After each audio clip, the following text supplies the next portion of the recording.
result of not using energy effectively. In other words, if I'm surrounded by negative people and I begin to get negative about those negative people, what am I doing? I'm actually doing the same thing the negative person's doing. It's like, don't criticize the criticizer. So my sense about stress is this, that if you manage your energy, you have a tendency to stay away from stress.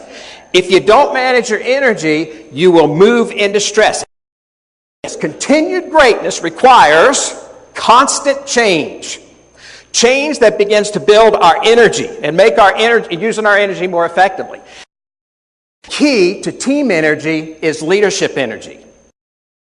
But over a period of time, what happened with this leadership team, because they began to focus on their energy and their communication, what happened with them is what Mike said. He said, on-site management team developed a true spirit. On-site leadership team created shared commitment to the goals of the corporation, and they developed accountability to one another. Now, this is all new for these folks.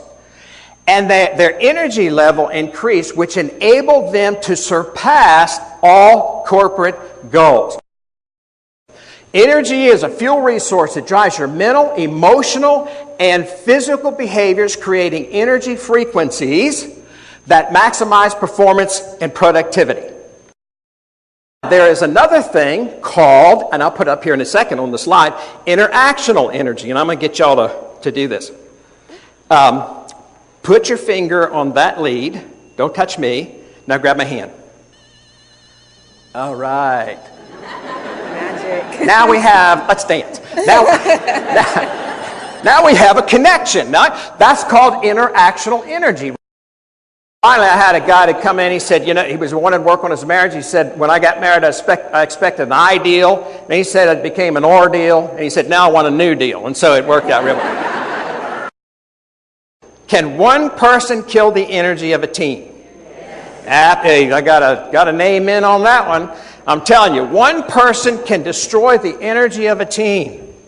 If you happen to have a naysayer or a negative person, I'm not suggesting you be negative with them, but what I'm suggesting is that they will take not only your mental, emotional energy, but they'll also take the energy of the team, and because energy is transferable one to the other, right? It transfers one to the other. That team does really well unless you have negativity. If there are frequencies in our body, frequencies in space, frequencies in radio, television, and music, do you think there's frequencies in business?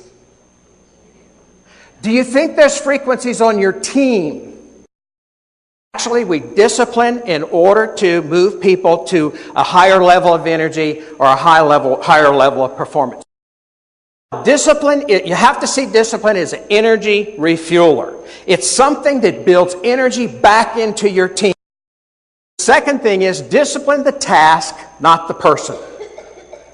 It's kind of easy, I think, when we get particularly if we have an underperformer, it's fairly easy to want to discipline the person rather than to discipline the task of the person.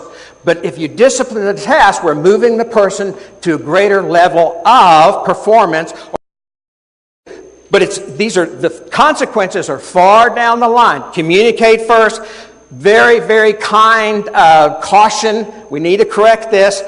Coaching. What's going on? How do we do it differently? And the fourth thing is we just need to make a change. Sometimes you have to free up a person's future. You can produce accountability in the life of a person by them building trust in you. Some things that a boss does that energizes you. Positive feedback. They give you positive feedback. See accountability as an opportunity to increase the performance of your people, increase the energy of your people. Resistance that we experience in our job that creates the strength and the energy capacity that we need. This, never work on your weaknesses. Why?